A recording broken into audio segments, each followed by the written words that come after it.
नाव पानी में है तब तक उसकी मित्रता नाव से है। जैसे किनारे पहुंचा तुरंत नाव को छोड़ेगा। तो केवट सोच रहा है कि अगर मैं इनको पार कर दूंगा तो ये अभी तुरंत उतर जाएंगे, इसलिए 2-4 चक्कर तो इनको यही गंगा जी में लगवा ही दो, तब तक तो थोड़ा दर्शन और ज्यादा होगा। सुबह से लेकर के दोपहर हो गई, कितने चक्कर लगवा दिए। अब किनारा सामने दिखता है लेकिन वो उधर ले जाता है बहाव की ओर। लक्ष्मण ने कहा, भील वो घाट सामने दिख रहा है, उधर क्यों ले जा रहा है नाव को, जल्दी चलना। उसने कहा, केवट ने कहा कि अगर आपको जल्दी है तो उतरो नाव में से, दूसरी नाव कर लो, ले जाओ।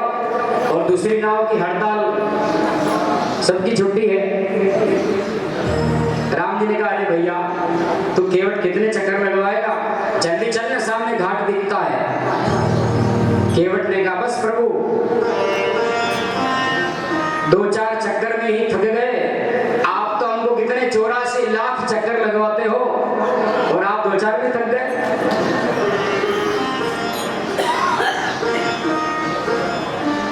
हमने तो कभी नहीं कहा कि इतने चक्कर हम खाते हैं, 84 लाख बार चक्कर, जन्मना मरना, कितनी बार हम जो है जन्म चुके मर चुके, तो हमने तो नहीं कहा प्रभु।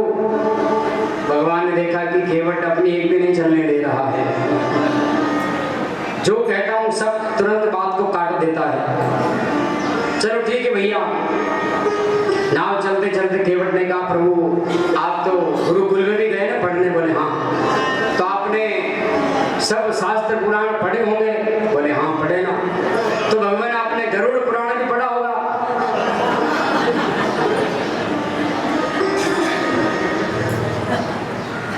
तो आपने गरुड़ पुराण पढ़ा है ना, तो हमारे पितृ मर गए ना, उनका भी आप काम यही करवा ही दो, गंगा का जल अर्पण करवा दो। लक्ष्मण ने कहा, भील हम कोई ब्राह्मण थोड़ी है, ये पंडा पुजारी ब्राह्मण करता है ये कर्म, पिंडदान आदि का हम नहीं करवाते हैं। केवट ने कहा, लक्ष्मण तुमसे नहीं कह रहा हूं, मैं तो राम जी से कह रहा हूं, क्योंकि खुद तारणहार है, दूसरों को तारते हैं, लेकिन आज खुद कर नहीं रहे हैं। खुद को नाव की जरूरत पड़ी है, नाव में बैठ करके पार हो रहे हैं। इसलिए केवट ने कहा, प्रभु 2-4 गरुड़ पुराण के मंत्र बोल दो ताकि मेरे पितर भी मुक्त हो जाएंगे। कहा ठीक है भैया, ले जल ले हाथ में और पितरों का नाम स्मरण करके जलांजलि दे दो, उन पितरों को जल अर्पण करो। पितरों को जल अर्पण करने से पितृ तृप्त हो जाते हैं और वर्ष में 16 दिन ऐसे आते हैं जो पितरों के नाम से ही होते हैं। रोज अगर न कर सके तो उन 16 दिनों में से उन 16 दिनों में से तो एक दिन तो पितरों को जल अर्पण कर सकते हो, तर्पण आदि कर सकते हो। वैसे तो 16 ही श्राद्ध करना चाहिए, 16 न करे तो जो तिथि आपकी हो वही कर लो। 16 दिन पितृलोक से पितृ देवता हमारे मृत्युलोक में आते हैं, 16 दिन तक रहते हैं। वो आशा करते हैं कि हमारे घर परिवार में हमें कोई जल दे तो हम पिएंगे, हम उनको आशीर्वचन देंगे। ये इच्छा रख करके वो 16 दिन यही रहते हैं मृत्युलोक में। लेकिन हम समझते नहीं हैं, करते नहीं हैं, फिर कहते हैं हमारे तो पितृ दोष हो गया है, मंगल दोष है कि काल सर्प दोष है कि चंद्र ग्रहण दोष है कि चांडाल दोष है कि फलाना है और क्या क्या है। सब दोषों को मुक्त करने के लिए पितृ दोष सबसे बड़ा, उसको मिटाने के लिए पितरों की तृप्ति करना अति आवश्यक है। पितरों को तर्पण जरूर देना चाहिए, करना चाहिए। तो आज केवट भी कह रहा है कि भगवान हमारे पितरों को भी आप कुछ मंत्र बोल करके तर्पण आदि करा दीजिए। पितरों को उद्धार मुक्त करवाया है, जल गंगा जल प्रदान करके स्वयं ने चरणामृत पाया, घर परिवार को पिलाया चरणामृत, ये भगवान के चरण का चरणामृत है। भगवान को जब हम स्नान कराते हैं तो वह चरणामृत हो जाता है, लेकिन कोई कोई लोग उस चरणामृत को भी पंचामृत कह देते हैं, और पंचामृत को चरणामृत कहते हैं। पंचामृत अलग होता है, चरणामृत अलग होता है। पंचामृत में तो 5 चीजें मिलती है तो पंचामृत बनता है। दूध, दही, घी, शक्कर और शहद, ये 5 चीज मिल जाती है तो वह पंचामृत बनता है। और चरणामृत सिर्फ भगवान का स्नान कराया हुआ जल, वह गंगा जल से भी बढ़कर के माना गया है, वह पवित्र है, निर्मल जल, उसे चरणामृत कहा जाता है। और चरणामृत की भगवान की इतनी महिमा है कि क्या कहें। चरणामृत लेने का भी विधान है। 3 बार चरणामृत लिया जाता है। पहले बार में लेंगे तो उसको पी जाओ, पीने पर मस्तक के ऊपर हाथ नहीं ले जाना, ये झूठा हाथ है, पूरा शरीर अपवित्र हो जाता है। इसलिए पीने के बाद पहली बार में क्या होता है, अकाल मृत्यु हरणम। भगवान का चरणामृत एक बार पीने से क्या होगी, बोले अकाल मृत्यु कभी नहीं होगी। एक्सीडेंट में, चोट मोट में, अग्नि में जलकर, करंट से या कहीं भी ऐसे अधोगति में वो नहीं जाता है। इस चरणामृत के पहले बार लेने में इतने इसकी महत्वता है। अकाल मृत्यु हरणम। दूसरी बार जब लेंगे तो सर्व व्याधि विनाशनम। दूसरी बार जब पिएंगे तो जो आदि व्याधियां हैं, शरीर का ताप, ज्वर है, वह नष्ट हो जाता है। और तीसरी बार जब पिएंगे तो पुनर्जन्म न विद्यते, पुनर्जन्म हमारा नहीं होगा, हमारी मुक्ति हो जाएगी, हम भगवान के धाम चले जाएंगे। इसलिए चरणामृत को 3 बार लेकर के पीना चाहिए, इसकी इतनी महिमा है। लेकिन हम तो क्या पीते ही मस्तक पर हाथ ले जाते हैं, ले जाते हैं, ले जाते नहीं, ले जाना चाहिए, झूठा हाथ है। अरे मस्तक पर तो भगवान शिव जी ले जाते थे। भगवान शिव जी मस्तक पर क्यों ले जाते, क्योंकि भाई झूठा हाथ हो गया तो पानी कहाँ ढूंढे, जटा में गंगा है तो हाथ यूं किया और धो लिया, जटा में गंगा की धारा पड़ी रही है तो हाथ धोने के लिए शिव जी पीछे ऐसे करते थे। अब आपने कही जटा में गंगा है,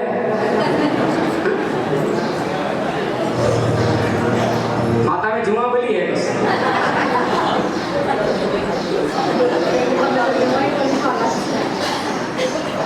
तो चरणामृत लिया और अपना भगवान को जो है फिर गंगा पार कर लिया। अब भगवान सोच रहे हैं कि नाव में बैठे हैं तो नाव वाले को उतराई देना जरूरी है।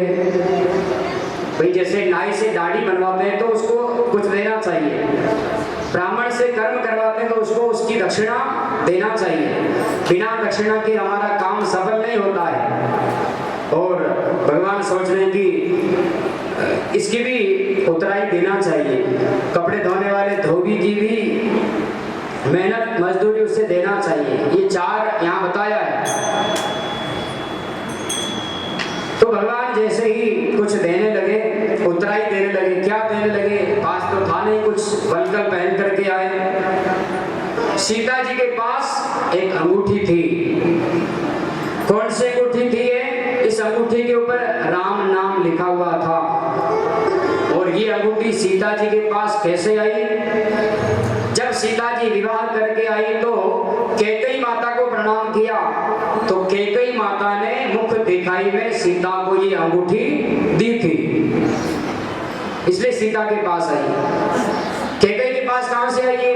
कैकेयी के पास देवराज इंद्र ने इसे प्रदान करी थी। जब देवासुर संग्राम हुआ, रथ का पहिया धुरी निकलने लगी। धुरी माने चिकल। रथ के पहले जो पहिया में चिकल बनाते थे ना, वो चिकल निकल गई, पहिया निकलने ही वाला था। और इस कैकेयी की नजर पड़ी कि रथ महाराज युद्ध कर रहे हैं, रथ का पहिया निकलने वाला है, धुरी निकल गई है, तो अपनी अंगुली उसमें लगा दी कि पहिया नहीं निकले। इतनी शूरवीरता थी ये महारानी कैकेयी की। तो अंगुली उसने फंसाई, पहिया निकला नहीं, युद्ध जीत गए। तो देवराज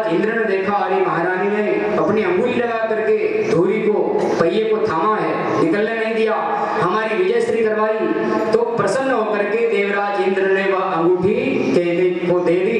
कैकेयी ने सीता को दी, सीता ने आज राम जी को दे दी। राम जी ने कहा मेरे पास तो कुछ है नहीं। सीता ने तुरंत अंगूठी निकाली, दे दी, यही आप इसे उतराई में दे दो। केवट क्यों उतराई में जब देने लगे तो केवट ने कहा नहीं नहीं प्रभु नहीं लूंगा। प्रभु देने लगे उतराई, केवट कहता नहीं नहीं रघुराई मुझे नहीं चाहिए, नहीं चाहिए। अरे ले भाई तुम्हारी उतराई है, ले तुम, मजदूरी तो लेना चाहिए। बोले नहीं नहीं नहीं, आप हम एक ही काम करने वाले हैं, आप हम भाई भाई हैं, आपसे मैं क्या लूंगा। बोले हम भाई भाई कैसे, हमारा एक ही काम है। केवट कहता है कि मुझे अगर देना है तो वचन दे दो कि जिस प्रकार मैंने आज आपको गंगा के पार किया है तो मैं भी, आप मेरे द्वार आए तो मैंने पार किया, मैं आपके द्वार पर आऊंगा तो आप मुझे भव से पार, मुझे भव से पार कर देना। और देना ही चाहते हैं तो फिर की बार मोहि जो देवा सो प्रसादु में सिर धरी लेवा। अगर आप देना ही चाहते हो ना तो 14 वर्ष के वनवास भुगतने के बाद वापस जब आओगे ना, केवट उधार रख रहा है, नाम जमा नहीं कर रहा है, उधार कह रहा है कि वापस जब आओगे ना तो फिर की बार जो आप दोगे मैं ले लूंगा, वो प्रसाद रूप में मैं स्वीकार करूंगा। इस प्रकार भगवान को गंगा पार किया केवट। बड़ा सुंदर केवट का ये प्रसंग है। बोली रामचंद्र भगवान की।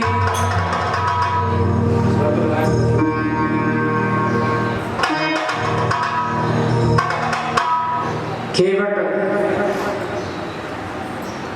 गंगा पार करके प्रभु राम जी लक्ष्मण जी वहां से आगे बढ़ते हैं। आगे बढ़े तो अस तीरथ पति देखी सुहावा सुख सागर रघुवर सुख पावा।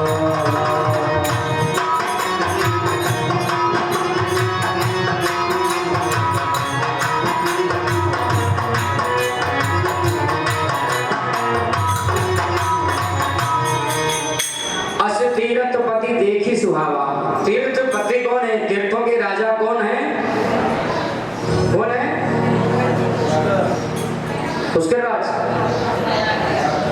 प्रयाग, जहां गंगा यमुना सरस्वती का मिलन हुआ है, त्रिवेणी संगम है। तीर्थों के राजा है प्रयागराज और तीर्थों के गुरु है पुष्कर राज। तीर्थों के राजा को भगवान ने देखा, आगे कहां? यही प्रयागराज को, और यही गंगा के किनारे, त्रिवेणी किनारे सुंदर एक आश्रम नजर आया। आश्रम किसका? भरद्वाज ऋषि का। भरद्वाज मुनि बसई प्रयागा। प्रयाग में ही यहीं पर भरद्वाज मुनि का आश्रम है, यहीं भगवान आए। और जैसे भरद्वाज जी को मालूम पड़ा, तुरंत दौड़ करके भगवान प्रभु श्री राम जी को चरण कमल में दंडवत करने लगे। आज सुफल तपु तीरथ त्यागो, आज सुफल जप जोग विरागो। सिया सिया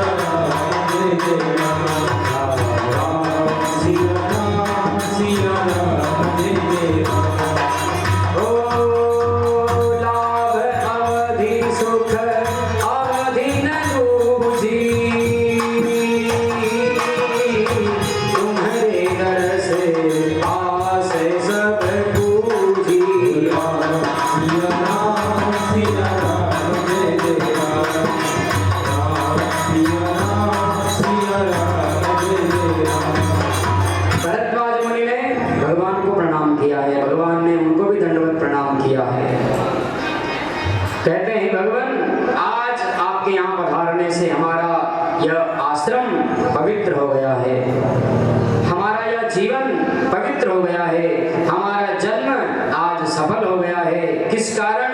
बोले आपके दर्शन से। धन्य हूं मैं, अपने आप को धन्यवाद के पात्र मानते हैं प्रभु आपने बहुत मेरे ऊपर असीम कृपा करी है। भगवान कहते हैं कि अब हमें यहाँ से आगे जाना है, आगे का रास्ता दिखाइए। भरद्वाज जी ने कहा प्रभु एक रात्रि का विश्राम तो यहाँ करिए, एक रात्रि का सुख तो मुझे दीजिए। भरद्वाज जी के कहने पर भगवान वहीं पर विश्राम करने लगे। राम कीन विश्राम निशि प्रात नहाई प्रयाग। प्रातःकाल होते ही प्रयाग में त्रिवेणी में भगवान ने स्नान किया है, सीता सहित लक्ष्मण जी ने सब ने स्नान किया है। और फिर भगवान कहते हैं कि अब हमें आगे जाने के लिए रास्ता बताओ, आगे हमें जाना है, कोई नगर गांव में नहीं जाना है। भरद्वाज मुनि ने कहा कि प्रभु आप तो सब जानते हैं और जानबूझ करके अनजान से बन करके मुझसे कहते हो कि आगे का रास्ता दिखाओ। हे भगवान जो दिखाते हो आप सबको दिखाते हो, मैं आपको क्या दिखाऊं? आप तो सब घटघट के वासी हैं, आप सब जानते हैं, फिर भी यहीं से आगे आप बढ़ेंगे तो वाल्मीकि मुनि का आश्रम आएगा, वहां से आप आगे बढ़ते जाइएगा। मुनि ने प्रणाम किया भगवान को और भगवान ने भी पुनः मुनि को प्रणाम किया, आशीर्वाद दिया और वहां से आगे बढ़े तो वाल्मीकि मुनि का आश्रम आया। वाल्मीकि जी को भी प्रणाम करते हैं। मुनि कहूँ राम दंडवत कीना, आशीर्वाद विप्रवर दीना। वाल्मीकि जी ने भी भगवान जान करके प्रभु को प्रणाम किया है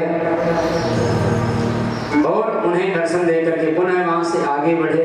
आगे बढ़ते बढ़ते चलते चले आए, आगे सुंदर नगर आ गया चित्रकूट। चित्रकूट गिरी करहु निवासु, तह तुम्हार सब भांति सुबासु। श्री राम जय राम जय जय राम, श्री राम जय राम जय जय राम। चित्रकूट गिरी करहु निवासु, तह तुम्हार सब भांति सुबासु। श्री राम जय राम जय राम, श्री राम जय राम जय जय राम। आलती पुनीत पुराण बखानी, अत्रि प्रियानि तप कल आनी। श्री राम जय राम जय जय राम, श्री राम जय राम जय जय राम। सुरसरी धार नाउ मंदाकिनी, सो सब पातक पोतक डाकी। श्री राम जय राम जय जय राम, श्री राम जय राम जय जय राम। बोलो रामचंद्र भगवान की जय, चित्रकूट धाम की जय। वाल्मीकि जी ने कहा प्रभु आगे जाइए, चित्रकूट में आप निवास करिए। वही अत्रि अनुसुईया का आश्रम है। भगवान आ गए चित्रकूट में, यहीं पर अत्रि और अनुसुईया मैया का आश्रम है। और अत्रि की पत्नी जो है अनुसुईया बड़ी पतिव्रता नारी है और इसी पतिव्रता नारी के कारण मंदाकिनी गंगा मैया यहीं पर प्रकट हुई है। बोली मंदाकिनी मैया की। क्योंकि उनका नियम था रोज गंगा स्नान करने का, तो अनुसुईया के कारण खुद गंगा जी यहीं प्रकट हो गई है।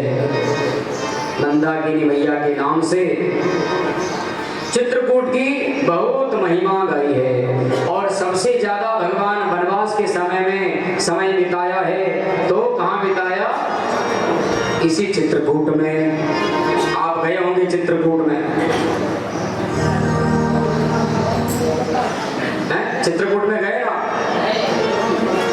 आधा चित्रकूट मध्य प्रदेश में है और आधा उत्तर प्रदेश में, दो राज्य में ये चित्रकूट है। वहीं पर भगवान निवास करने लग गए, सुंदर पर्णकुटी बनाई है और वहां पर जो पर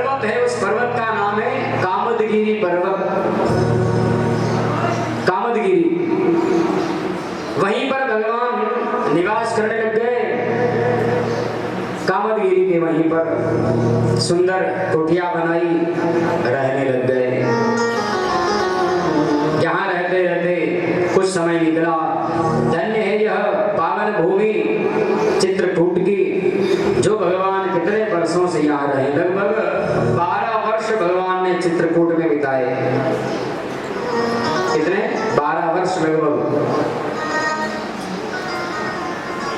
भगवान जहां पर भी जाते हैं बोले उस भूमि को पावन कर देते हैं, पवित्र कर देते हैं, क्योंकि भगवान का नाम ही बड़ा सुंदर है, पावन नाम है, पापों को नष्ट करने वाला है,